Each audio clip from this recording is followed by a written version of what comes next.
राधे राधे दोस्तों। सकट चौथ का व्रत करने से घर परिवार में आ रही विपदा दूर होती है। कई दिनों से रुके मांगलिक कार्य संपन्न होते हैं तथा भगवान श्री गणेश असीम सुखों की प्राप्ति कराते हैं। माह की किसी भी चतुर्थी के दिन भगवान श्री गणेश की पूजा के दौरान सकट गणेश चतुर्थी व्रत की कथा पढ़ना तथा सुनना जरूरी होता है। इससे संबंधित 3 कथाएं प्रचलित है। पहली कथा पौराणिक एवं प्रचलित श्री गणेश कथा के अनुसार एक बार देवता कई विपदाओं में घिरे थे। तब वह मदद मांगने भगवान शिव के पास आए। उस समय शिव के साथ कार्तिकेय तथा गणेश जी भी बैठे थे। देवताओं की बात सुनकर शिव ने कार्तिकेय एवं गणेश जी से पूछा कि तुम में से कौन देवताओं के कष्टों का निवारण कर सकता है। तब कार्तिकेय व गणेश जी दोनों ने स्वयं को इस कार्य के लिए समक्ष बताया। इस पर भगवान शिव ने दोनों की परीक्षा लेते हुए कहा कि तुम दोनों में से जो सबसे पहले पृथ्वी की परिक्रमा करके आएगा वही देवताओं की मदद करने जाएगा। भगवान शिव के मुख से यह वचन सुनते ही कार्तिकेय अपने वाहन मोर पर बैठकर पृथ्वी की परिक्रमा के लिए निकल गए, परंतु गणेश जी सोच में पड़ गए कि वह चूहे के ऊपर चढ़कर सारी पृथ्वी की परिक्रमा करेंगे तो इस कार्य में उन्हें बहुत समय लग जाएगा। तभी उन्हें एक उपाय सूझा। गणेश अपने स्थान से उठे और अपने माता पिता की 7 बार परिक्रमा करके वापस बैठ गए। परिक्रमा करके लौटने पर कार्तिकेय स्वयं को विजेता बताने लगे। तब शिव जी ने श्री गणेश से पृथ्वी की परिक्रमा न करने का कारण पूछा।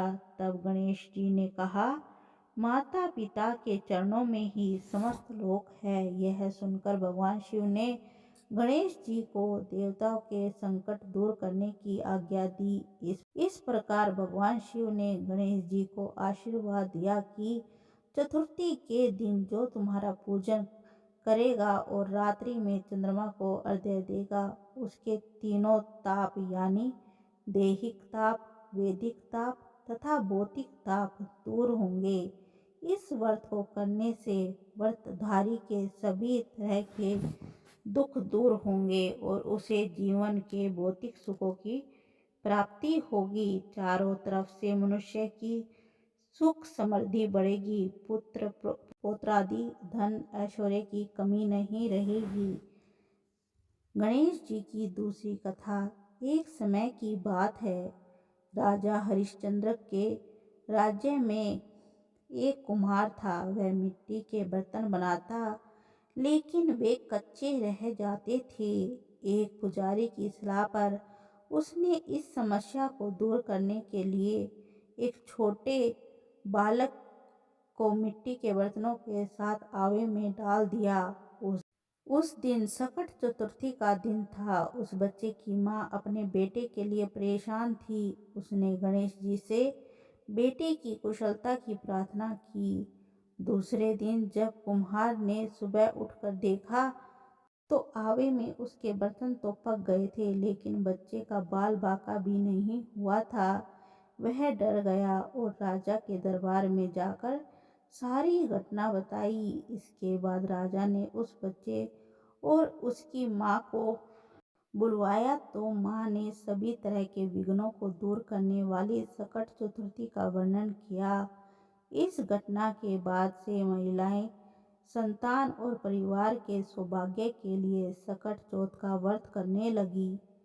तीसरी कथा और एक साहूकारनी थे। वे धर्म पुण्य को नहीं मानते थे। इसके कारण उनके कोई बच्चा भी नहीं था। एक दिन साहूकारनी पड़ोसी के घर गई। उस दिन सकट चौथ का व्रत था। वह पड़ोसन सकट चौथ की पूजा करके कहानी सुन रही थी। साहूकारनी ने पड़ोसन से पूछा, तुम क्या कर रही हो? तब पड़ोसन बोले कि आज चौथ का व्रत है इसलिए कहानी सुन रही हूँ। तब साहूकारनी बोली, चौथ के व्रत करने से क्या होता है? तब पड़ोसन बोली, इसे करने से अन्न धन सुहाग पुत्र सब मिलता है।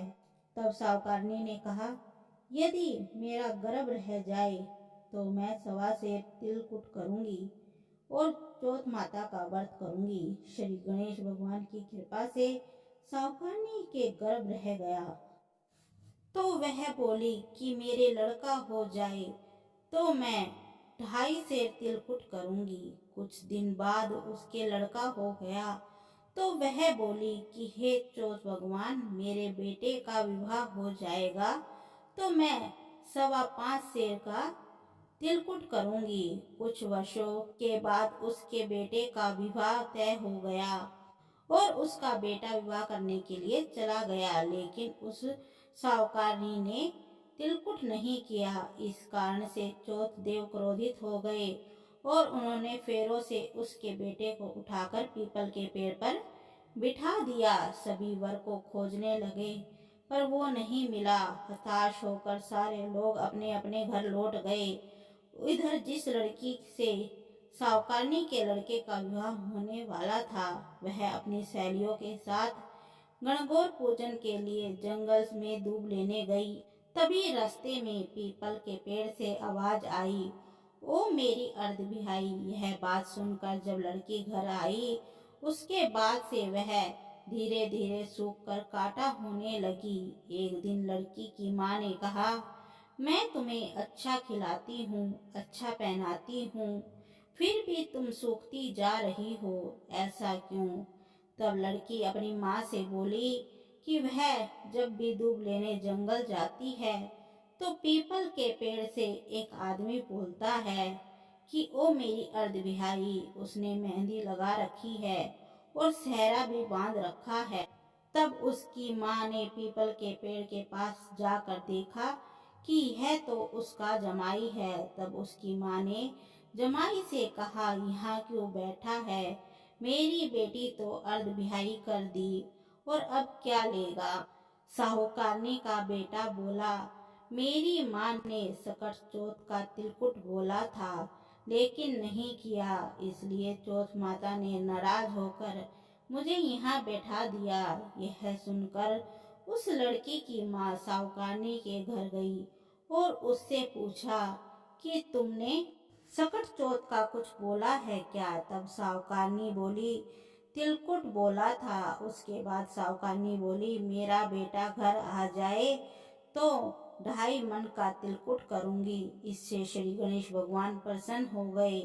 उसके बेटे को फेरों में लाकर बिठा दिया। बेटे का विवाह धूमधाम से हो गया।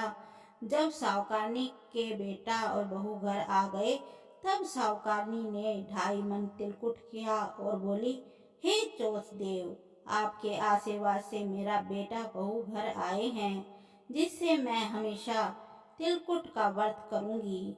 इसके बाद सारे नगर वासियों ने तिलकुट के साथ सकट व्रत करना प्रारंभ कर दिया।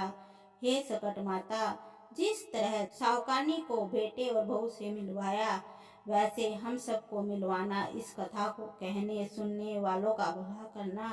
बोलो सकट चौथ की जय, श्री गणेश देव की जय। धन्यवाद दोस्तों। अगर आपको यह वीडियो अच्छी लगी हो तो हमारे चैनल को सब्सक्राइब कीजिए, लाइक कीजिए, शेयर कीजिए।